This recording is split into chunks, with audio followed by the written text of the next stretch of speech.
เพียงหัวไม้เกิดมาวันนี้สวัสดีพ่อตาสวัสดีครับแม่อย่าเพิ่งร้องไว้ผมกับตัวแล้วรู้ไหมจะขอดูแลลูกสาวแม่จนวันตายเป็นเดือนที่จะเอาไป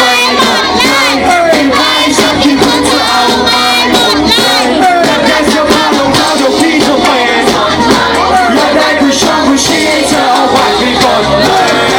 ใกล้แบบอยู่ร้อยก็อยู่ยัง looking to me ให้สบายใกล้ก็จะพูดถูก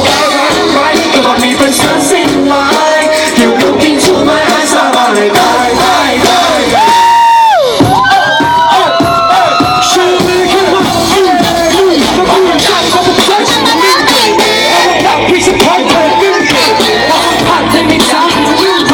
just once ยังไม่พอต้องวันละครึ่ง baby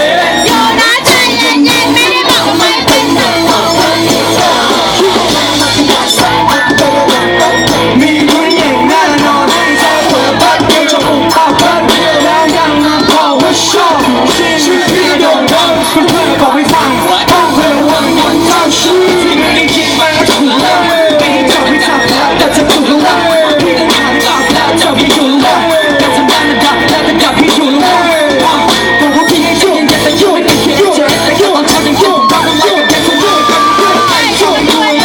ตอนที่เธอพี่สอนให้เดี๋ยวก็เจอแล้วตอนที่เธอแล้วบอกให้ฉันไม่เดียวแล้วตอนที่เธอแล้วบอกว่าอย่าพี่ละเลแหละก็มีถึงเธอบอกว่าเธอคงไม่กลัวใช่แล้วไม่เป็นไรแค่ชัวร์พี่นั้นไม่ชัวร์แล้วก็ผมจับก็ผมจับฉันไม่